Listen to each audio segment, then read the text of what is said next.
They are the largest moving objects ever built.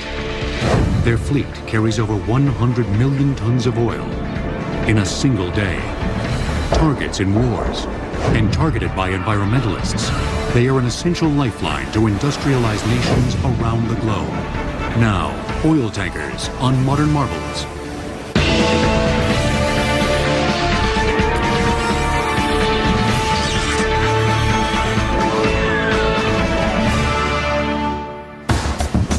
Longer than most skyscrapers are tall.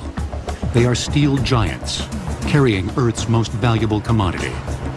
Oil tankers transport over half of the nearly 80 million barrels of oil the world consumes on a daily basis.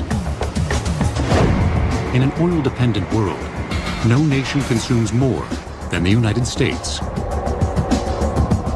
But America only produces about 1/3 of its needed supply. The rest must be imported from thousands of miles away.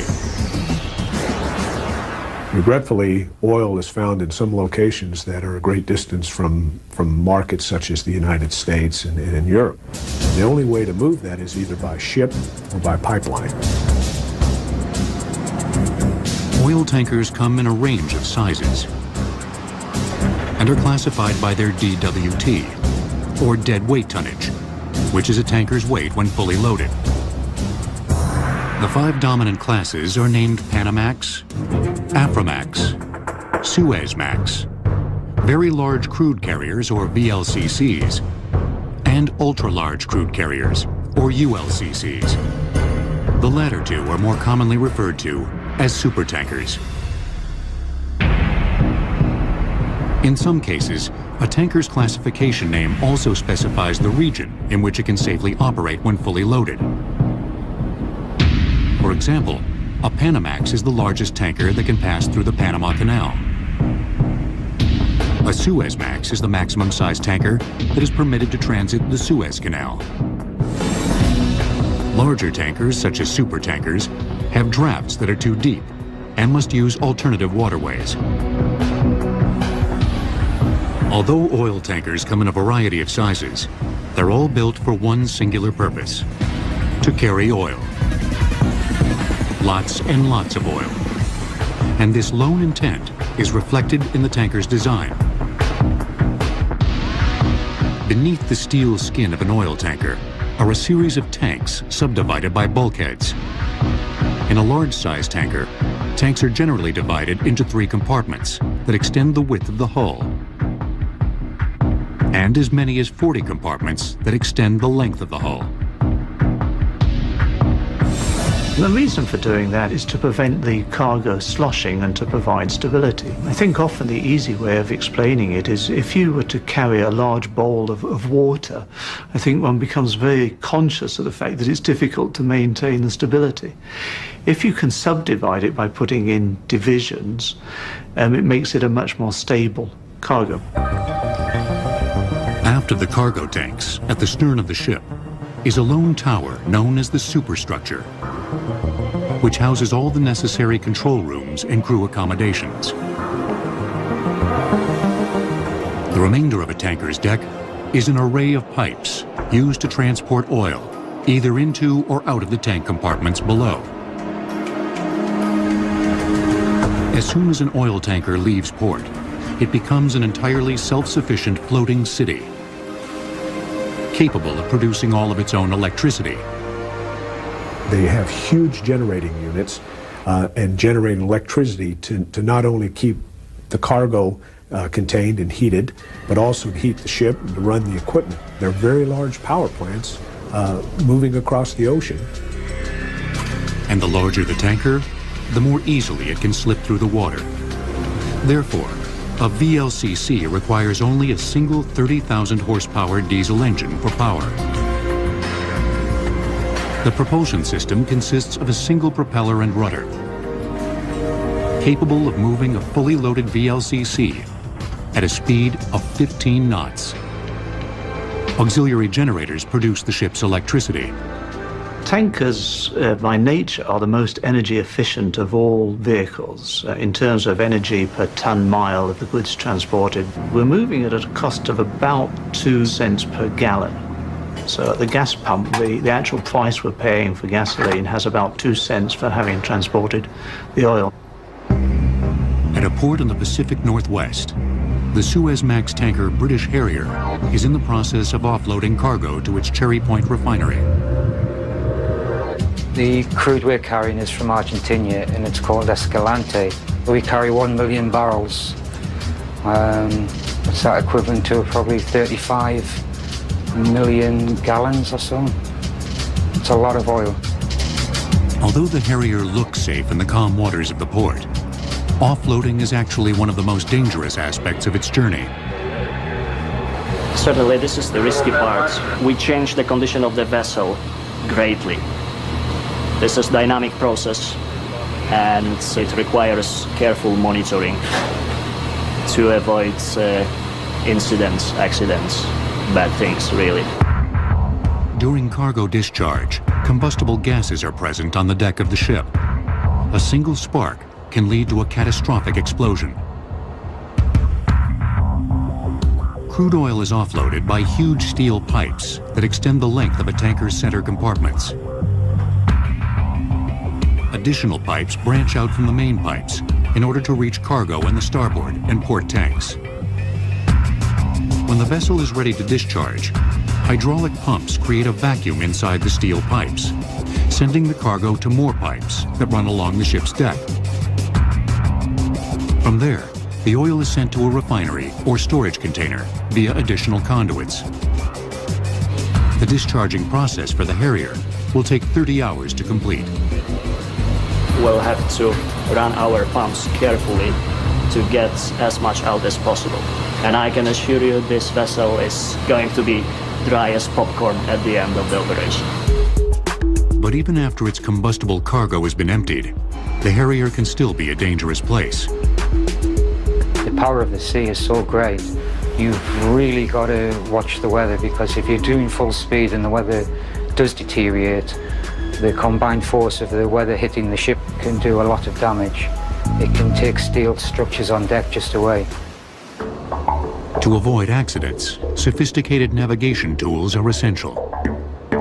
On this ship, you can actually program the ship to alter course itself. The navigation with GPS, and that's accurate up to 50 meters. So yeah, you just read off a dial and there you are. Besides the weather and combustible cargo, the crew of the Harrier must battle one more hazard of sea life: boredom. It can be boring, especially oil tankers. They're at sea for long periods. They load offshore, they don't go into port as often as container ships or bulk carriers, and they can tend to be boring. The trip from Argentina to the west coast takes the British Harrier 21 days. To help pass the time, the Harrier is equipped with a gym, a recreation room, a bar, a full kitchen with chefs, a dining facility, and a complete complement of musical instruments. You can have a love at the sea. You need an attitude, a certain attitude to do this job. You got to love it. You got to love the job to do it, I suppose. The British Harrier exemplifies the efficiency of the modern oil tanker. But achieving this level of efficiency took the industry over 100 years and 2 world wars. With a deadweight tonnage of more than 564,000, the Yari Viking is the world's largest oil tanker. Measuring 1,504 feet in length, she is over 250 feet longer than the Empire State Building is tall. Oil tankers will return on Modern Marvels. Today's global tanker fleet provides an essential lifeline to the industrialized nations of the world. But transferring oil by ship isn't new. Its history dates back thousands of years, when the Greeks, Romans, and Phoenicians transported oil across the Mediterranean Sea. No, not petroleum oil, olive oil. Like petroleum oil, olive oil was the most important commodity of its day, and it commonly served as the financial backbone for an exporting nation's economy. Wood ships fitted with multiple sails were built to reach trading posts throughout the Mediterranean. Instead of transporting the oil inside the hull of the ship, the cargo was stored in baked clay amphorae. During the Middle Ages, ship trading expanded as it became cheaper and safer to traverse the world's oceans and seas. In the centuries that followed, the developments of ocean-going warships and efficient merchant carriers also led to a rapid expansion of commerce. But it was the 1859 discovery of oil by Edwin Drake in Titusville, Pennsylvania, that would bring overseas shipping to new levels of prosperity. 2 years after striking black gold, 3 million barrels of oil were being pumped each year in Titusville, with the majority of it being refined into kerosene. Coined the new illuminant, kerosene created a demand that stretched across the Atlantic to an oil-thirsty European continent. In November of 1861, the Elizabeth Watts made the first transatlantic shipment of oil from Philadelphia to London. Storing the cargo in wooden barrels, the double-masted 224-ton wood ship carried 1,329 barrels of oil on her maiden voyage. And those barrels had value, so that having reached their destination, they were emptied and were then shipped back empty. So at the time, it was considered an efficient system, but shipping back empty barrels was not efficient. The barrels, which each held 42 U.S. gallons, accounted for up to a fifth of the ship's actual cargo weight. In 1886, British shipbuilders improved on the inefficient barrel with what most consider to be the world's first modern oil tanker, the iron and steel constructed Glukov. That ship utilized the hull of the vessel as the containment system. It was able to carry a larger cargo, steam-powered, wasn't so dependent on the weather, and it meant that one could actually organize the transportation on a more regular basis. The Glukov could travel at a rate of 9 knots, holding 3,020 tons of oil in 8 storage tanks that were subdivided by a series of vertical and horizontal bulkheads. Oil was pumped into the cargo tanks from shore and was protected from leakage by boiler-riveted steel plating that also formed the outer wall of the tanks. To further maximize the amount of oil that she could carry, the ship's cumbersome engine was moved from middle to far aft. The bridge tower and officers' quarters were relocated to the middle, and the smokestack and crew's quarters placed at the stern. The bow of the ship was home to a raised forecastle that protected her against rough seas and provided storage for supplies. The Glukov's distinct 3-island structure became the standard for tanker design for more than 60 years. In the early 1900s, the world's deep-sea tanker fleet numbered 145 ships, with trading between the United States and Europe reaching 2.3 million tons of crude a year. The largest tankers in the fleet had a cargo capacity of 12,000 tons, nearly 4 times that of the Glukov. But this increase in tanker size began to compromise their seaworthiness. Sir Joseph Isherwood came up with a solution in 1906. When the ship's going through the waves, it's moving up and down and bending in a longitudinal way. And the Isherwood system was developed to provide some longitudinal rigidity to help the vessel in terms of its bending. Before the Isherwood design, ships were built using numerous transverse frames, which formed the ribs of the ship. In Isherwood's design, the ship's frames ran fore and aft, along the length of the ship, parallel to the keel. The frames were then connected to the keel by vertical bulkheads, which also divided the tanks. By 1914, 276 ships had incorporated the Isherwood design. The Isherwood system has been refined and modified, but it is still the underlying system that is employed in the construction of ships. The design system for the modern oil tanker had been achieved. But the onset of the First World War would bring about a new breed of tanker for the military, called an oiler, and a new method of transferring oil, known as underway replenishment. The tanker is a ship that's able to carry petroleum or water or some other liquid substance from point A to point B. An oiler can do that, but it also can do what the Navy calls underway replenishment, whereby it can refuel other ships while sailing across the ocean. In World War I, the strategy of the German Navy focused on Britain's dependence on oil imports to fuel its war campaign. Germany's new weapon, the U-boat, set up a blockade in the North Atlantic to cut off Britain's oil supply. When the U.S. entered the war in 1917, the Royal Navy was limited to a 10-week supply of oil. With little time to spare, the U.S. Navy sent a fleet of destroyers to assist the embattled British fleet. These destroyers had a very limited range. They could just barely make it across the Atlantic. To ensure that they wouldn't have any problems, the Navy arranged to have them be refueled in mid-ocean by one of the Navy's oilers. Before the U.S. joined the war, Chester Nimitz and the officers aboard the Navy tanker Maumee designed a ship-to-ship refueling system that consisted of two 50-foot-long rubber hoses suspended by cargo booms. The Maumee was the first ship to perform underway replenishment.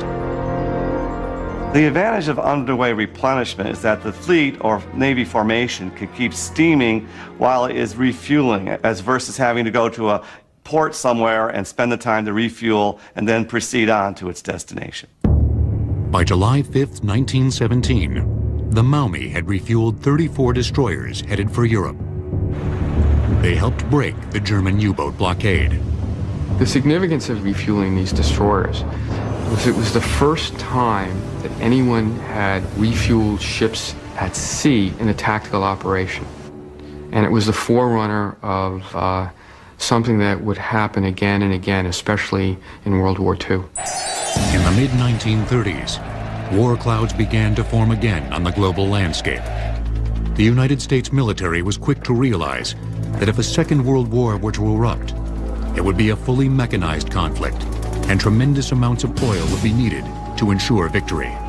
The Navy laid out a very detailed structural plan on how the Navy was going to get from the west coast of the United States to the Far East to be able to engage its main enemy, which it felt was Japan. So it knew in the interwar years that refueling at sea would become a critical element of this. The Navy needed a fleet oiler in a hurry and looked towards the commercial tanker industry for assistance. In 1939, the Navy purchased the 553-foot tanker Cimarron from the Standard Oil Company. She was a very unusual ship. She was fairly large, but more importantly, she had twin screws. It's a very fast ship with a bulbous bow. They allowed the ship to have a speed of 18 knots at a time when 14 or 15 knots was the norm for a fast commercial tanker. And this speed was very important because this would allow the ship to steam with the fleet. The Cimarron became the prototype fleet oiler for the Navy.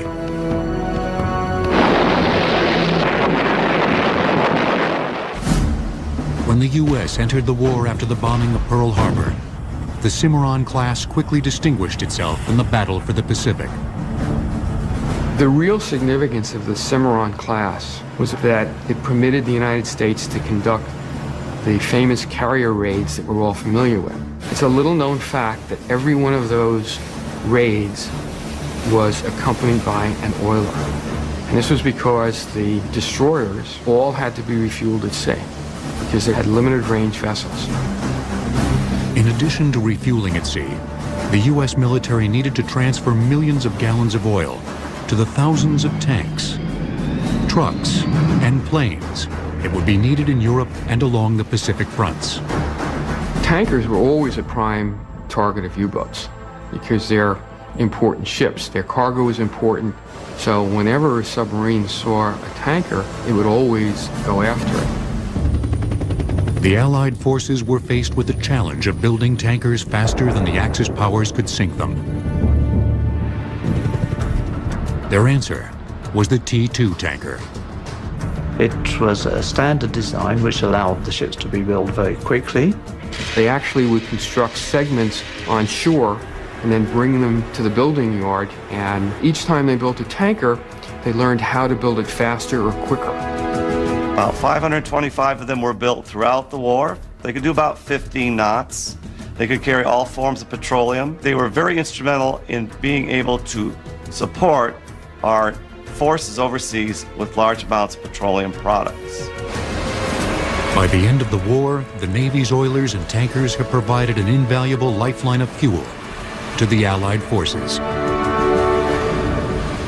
While the oil tanker of World War II had achieved new levels of performance and size, a booming post-war economy was about to give rise to the oil tanker tycoon and the dawn of the supertanker. During the invasion of Okinawa in World War II, oilers delivered over 10 million barrels of fuel oil to the fleet at sea by underway replenishment. Oil tankers will return on Modern Marvels. The end of World War II marked the beginning of unprecedented growth for the United States economy. Post-war Americans wanted to drive fast and travel far. By the early 1950s, American imports of petroleum products exceeded exports for the first time. Oil companies and ambitious entrepreneurs were eager to feed America's high demand for oil and took advantage of a unique opportunity. After the Second World War, the U.S. government has over 600 tankers of all sorts. The American oil companies put pressure upon the U.S. government to sell off these surplus T2 tankers. So for about 4 years, the United States sells over 400 of these 600 tankers to American and foreign oil companies. Many of the T2 tankers were retrofitted by their new owners so that they could carry more cargo. Using a process called jumboizing, the ships were cut in half, and an extra section was added to the middle, thus doubling the tanker's storage capacity. The 1950s also saw a trio of independent shipping tycoons begin to stake their claim in the burgeoning oil trade. Greek shipping magnates Aristotle Onassis and Stavros Niarchos joined American Daniel Ludwig in an unofficial competition over who could lay claim to the title of owner of the world's largest tanker. The competition that existed between the various independent owners was just probably as much ego as it was economics of the day. There was a lot of status carrying I now have the world's largest tanker. American ship owner Daniel Ludwig chose to go overseas to the Kure shipyards in Japan to build his tanker fleet. That was a surprise to the industry worldwide, because historically the ships were either built in Europe or they were built in the United States. And all of a sudden Japan came in as a third competitor. In Japan, Ludwig found a country desperate for industry and a highly skilled workforce with a proud tradition in shipbuilding. As Ludwig began to build his tanker fleet, Greek ship owner Aristotle Onassis grabbed the title of world's largest tanker owner with the launching of the Tina Onassis in 1952. His Greek rival, Stavros Niarchos, bested him in 1955 with the 47,000 deadweight ton vessel, Spiros Niarchos. But it was political instability in the Middle East that would bring tanker tonnage to unprecedented levels. The Suez Canal, which links the Mediterranean Sea with the Red Sea, provides the shortest shipping route from the oil-rich Middle East to ports in Europe and the United States. In 1956, Egypt nationalized the previously unrestricted passageway. Israel, which relied heavily on the canal for trade, considered this a threat. Joined by Britain and France, Israel declared war on Egypt. The conflict left ships scuttled along the vital waterway, and the canal was closed.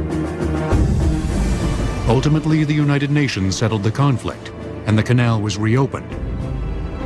But the tanker industry felt it could no longer rely on the political instability of the passageway.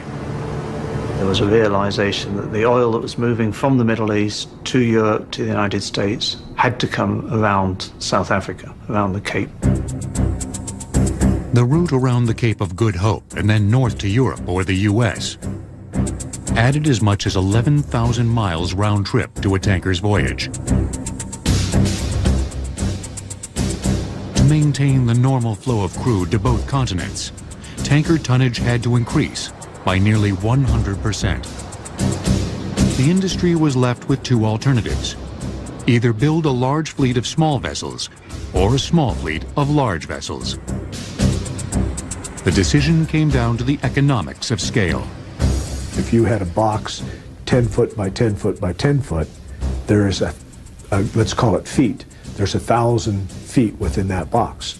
If you go 20, 20, and 20, it's 8 times the volume. So it's not linear. By just doubling the size, you create huge amount of volume. And there was a rush to build a lot of large tankers, super tankers at that time. A large part of the industry said this is the future. After the closure of the Suez Canal, Daniel Ludwig set the maritime world abuzz by breaking the 100,000 deadweight ton barrier with the launching of the Universe Apollo. The supertanker was born. Around this same time, a dramatic change began to take place in tanker design. The three-tower arrangement that originated with the Glukov was combined into one superstructure, placed at the stern, leaving the entire forward hull for tank space. As maritime engineers began to transform the tanker's design, deadweight tonnage barriers continued to fall. In 1966, the Idemitsu Maru became the first tanker to eclipse 200,000 deadweight tons, becoming the first VLCC, or Very Large Crude Carrier. Just 1 year later, the Suez Canal closed again, this time for 8 years. The industry's gamble in building supertankers had paid off. And Daniel Ludwig was ready to push the envelope of size even farther. In 1967, he unveiled the 300,000 deadweight ton Universe Ireland. Ludwig had once again established a new record in tanker tonnage. The Universe Ireland became the first ULCC, or ultra-large crude carrier. Ludwig's landmark achievements, breaking the 100,000 and 300,000 tonnage barriers, gave him the recognition among his peers as the father of the supertanker. But for the United States, the world's largest importer of oil, the draft of a fully loaded supertanker posed a large problem. None of the ports could handle a ship of that draft. So what we find happening still today in the United States is these larger crude carriers come in, they stay offshore 20, 30 miles, and they actually do what we call lightering, which is take the oil from the large ship and actually put it on a smaller ship, which does have the draft to allow it to go into these ports. Lightering typically takes place while both ships are underway. Maneuvering the smaller ship alongside the larger tanker can be dangerous. This is a lightering fender. What we use them for is to keep the two ships that are lightering from coming in contact with each other. As you can imagine, the size of these is tremendous because there's tremendous forces involved in bringing two full-size tankers together that are carrying perhaps 300,000 tons of cargo each. We don't want them coming into contact at sea. With the fenders in place, the ships are moored alongside each other. After checking to make sure the tankers are secured, rubber hoses measuring up to 90 feet in length are transferred over to the lightering vessel. Typically, cargo is offloaded using a 250 psi pump, which can transfer oil at a rate of 30,000 barrels an hour. By the 1970s, the growth of the tanker industry appeared limitless. But this burst of growth would soon be stunted by a series of supertanker explosions and several devastating oil spills. A fully loaded supertanker traveling at a speed of 16 knots needs up to 20 minutes to stop. Oil tankers will return on Modern Marvels. The supertanker brought about a golden age in the oil tanker industry. But starting in 1969, a series of accidents placed the industry under scrutiny. In a very short period of time, there were 3 major tanker explosions. That led to immediate concern. The entire concept of the tanker was in jeopardy, as speculation rose that tankers might be floating time bombs, capable of igniting without a moment's notice. An investigation into the accidents found that each explosion had occurred during the washing of the vessel's cargo tanks. When you drain the cargo tanks of the oil, there's always a residual buildup on the inside of these tanks. So what we use is a high-pressure washing system. It's automatic within the tank, and when you induce oxygen through this spraying system, you've got a combustion potential. And the velocity of that spray system actually picked up static electricity. When it hit the sidewall, it created a spark, and the vapors coming off ignited. And it was tremendous tragedy. To fix the problem, engineers designed an inert gas system, or IGS. During cargo discharge, flue gases produced by an oil tanker's boilers are sent to the IGS. The system converts the flue gas to an inert gas, distributing it to the ship's cargo tanks and displacing the oxygen. Today, inert gas systems are mandatory aboard every oil tanker in operation. After the supertanker explosions of 1969, the industry would soon endure another crisis. By the mid-1970s, world demand for oil products began to taper off. The industry, which had greatly increased its tanker fleet due to the closures of the Suez Canal, was suddenly left with a surplus of ships. A lot of the ships that were built in the late 70s in particular went straight to layup. Several of those ships were never used, and in fact within a handful of years many of those ships were sent for demolition, for recycling, without ever having carried a cargo. By the late 80s, the demand for oil products was again on the rise.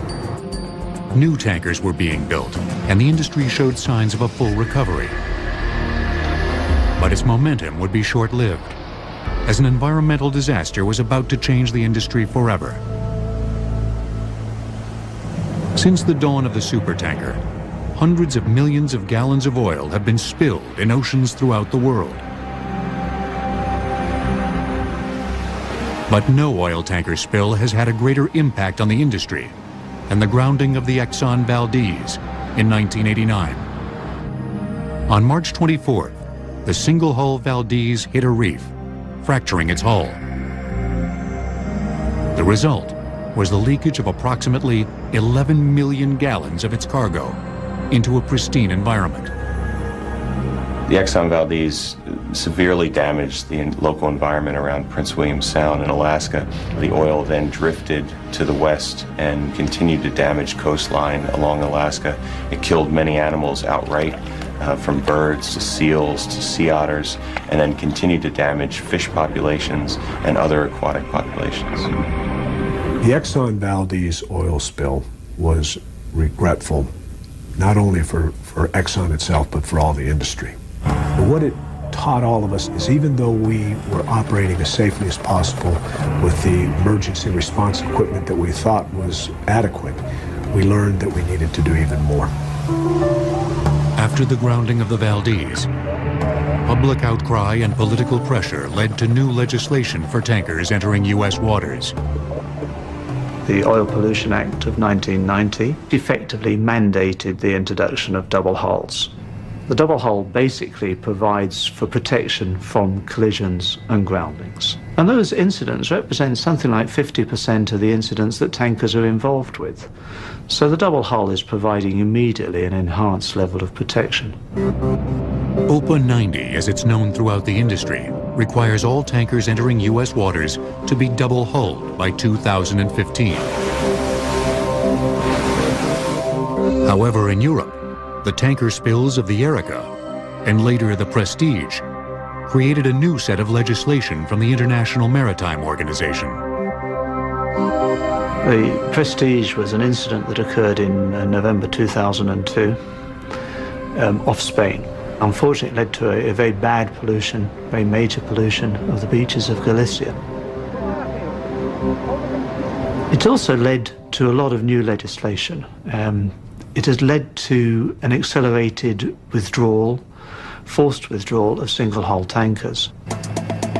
The international mandate, which has not been adopted by the United States, requires tankers to be completely double-hulled by 2010. But the tanker owners doing business in U.S. waters have more immediate concerns than the double-hull deadline. They have to make sure their current fleet of tankers can pass the stringent maritime regulations enforced by the U.S. Coast Guard. The U.S. Coast Guard has the unique responsibility for being the maritime service that protects America's waterways, ensures safety and commerce at the same time. When the Coast Guard comes aboard a tank ship, our concerns are to make sure that the vessels don't create a pollution hazard to the area. On a warm June day in Long Beach, California, the British Pride has just returned from the Middle East, carrying 2 million barrels of crude oil in its hull. Good morning, Captain. I'm Rick Hawkins, United States Coast Guard. This is David Nguyen and Mike Garcia. How are you doing today? Good morning. Welcome aboard. I'm fine, thank you very much. What we're here today to do, Captain, is conduct your annual Certificate of Compliance inspection. If major problems are found aboard the British Pride, the ship won't be allowed to discharge its cargo, potentially costing the vessel's owner tens of thousands of dollars a day. One of the most important anti-pollution devices on board a tanker is the oily water separator. The system works by processing the oil that exudes from a tanker's machinery and collects in the lowermost part of the ship, known as the bilge. When the oil is diluted with water to acceptable levels, it can then be discharged into the ocean. There are safety systems built into that equipment where, should the oil reach a high level, that alarms will sound and automatic systems come into play. Valves will close, so there's no accidental discharge. Thank you. After examination of the oily water separator, the wheelhouse is tested.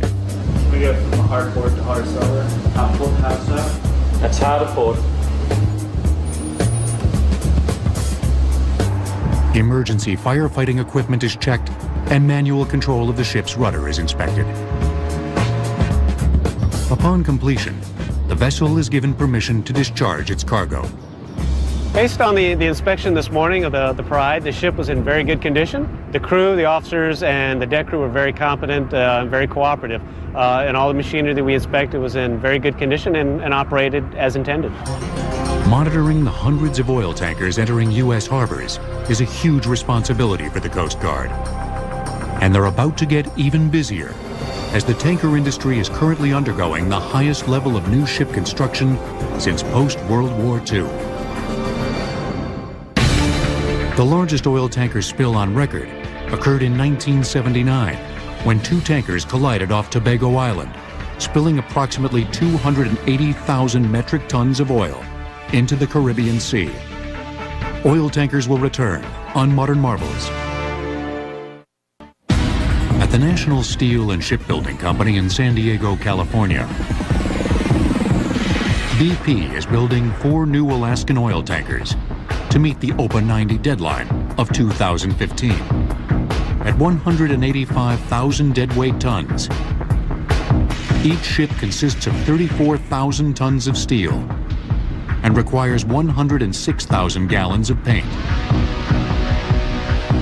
But what is unique about these ships is a redundancy system that ensures a level of safety far beyond the requirements of OPA 90. We call it double-double. It's double hull, double engine, double propeller, double everything. And they're designed to enhance the safety of transporting oil out of Alaska waters. If the engine were to fail, the other one could operate independently and propel that ship. The same with the rudder. If you were to lock your rudder in and you couldn't move that rudder, you could actually shut down that engine and operate off of a separate propulsion system. The rebuilding of BP's tanker fleet won't come cheap, as each Alaskan tanker will cost nearly $250 million. But BP has found at least one way to help offset the cost. Oil tankers reserve several tank compartments to store seawater. This is used to ballast the ship after cargo is discharged. If you take a simple idea of an outer wall and an inner wall that we now call the double hull, you can use that space for ballast. When you do, you can use more of the internal tanks to carry more product, crude oil or gasoline or whatever you may be transporting. You actually get more efficient use of the space. The Alaska Frontier will be the first of BP's new Alaskan-class oil tankers to begin service. I name the Alaskan Frontier.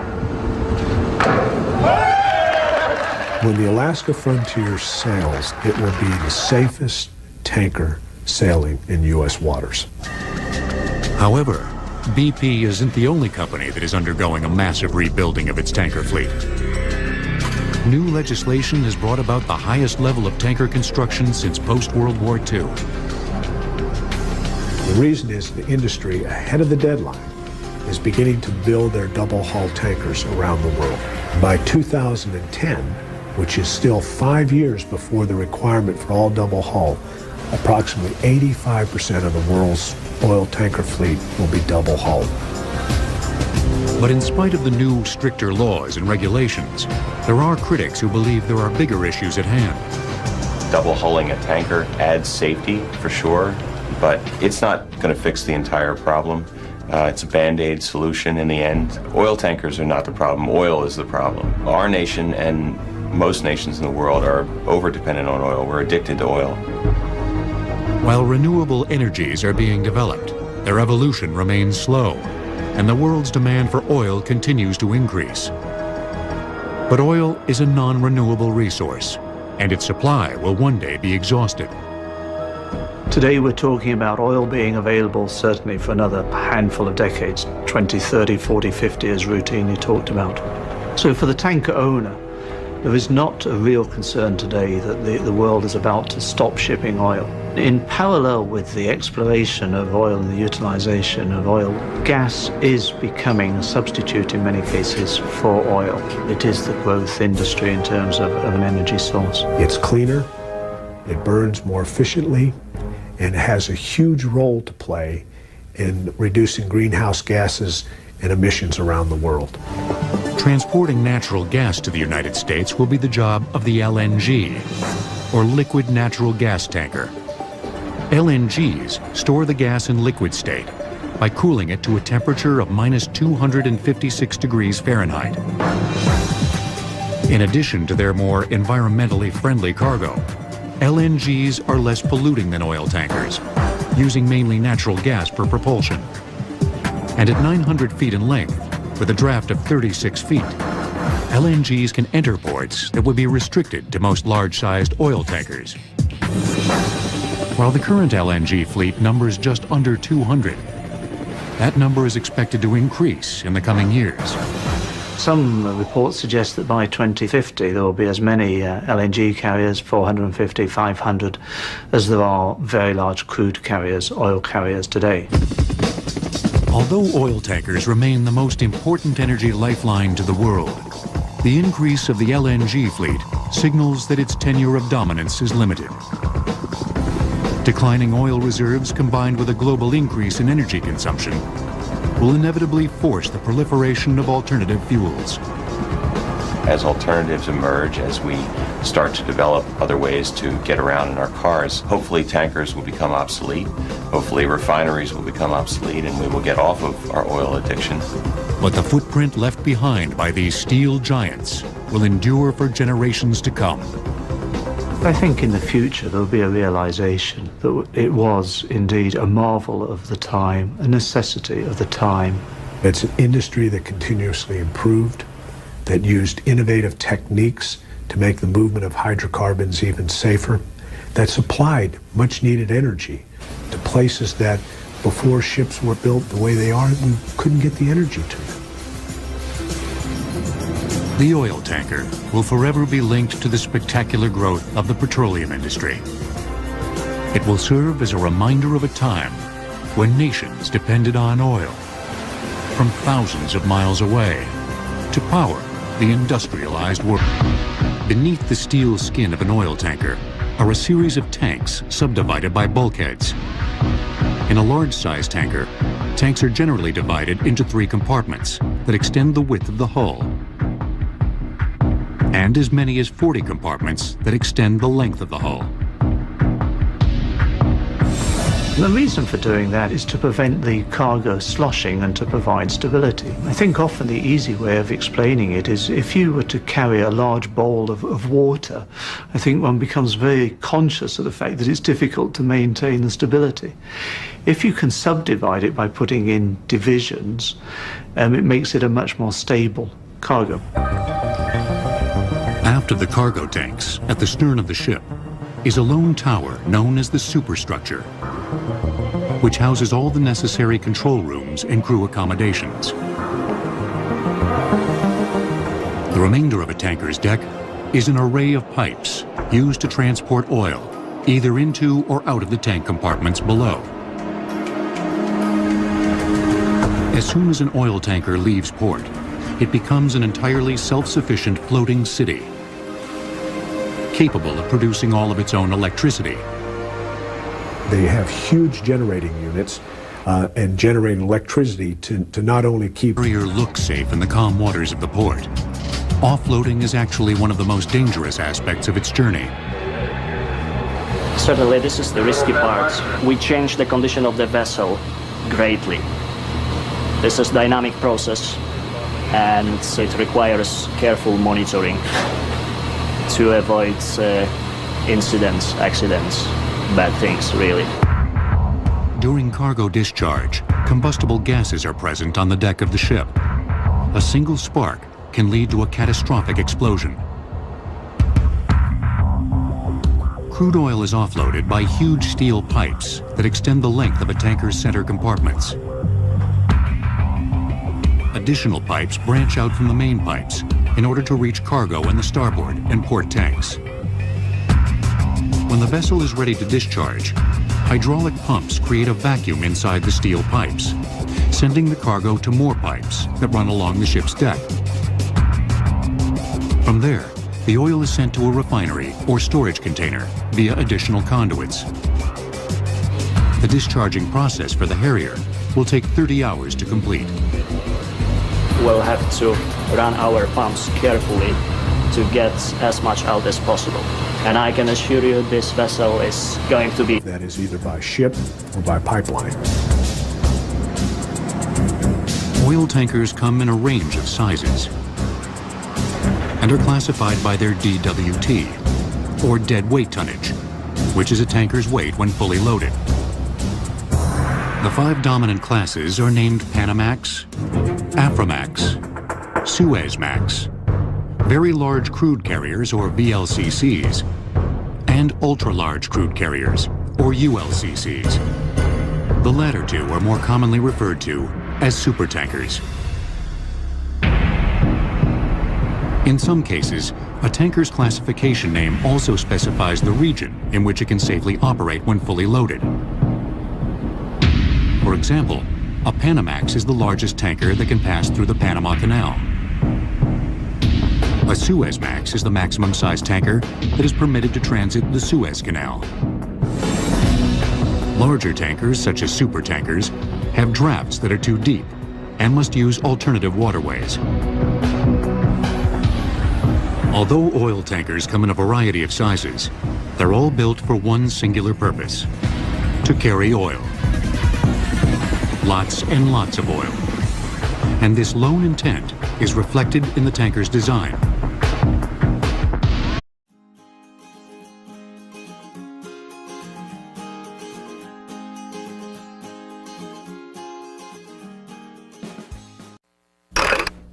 They are the largest moving objects ever built. Their fleet carries over 100 million tons of oil in a single day. Targets in wars and targeted by environmentalists, they are an essential lifeline to industrialized nations around the globe. Now, oil tankers on Modern Marvels.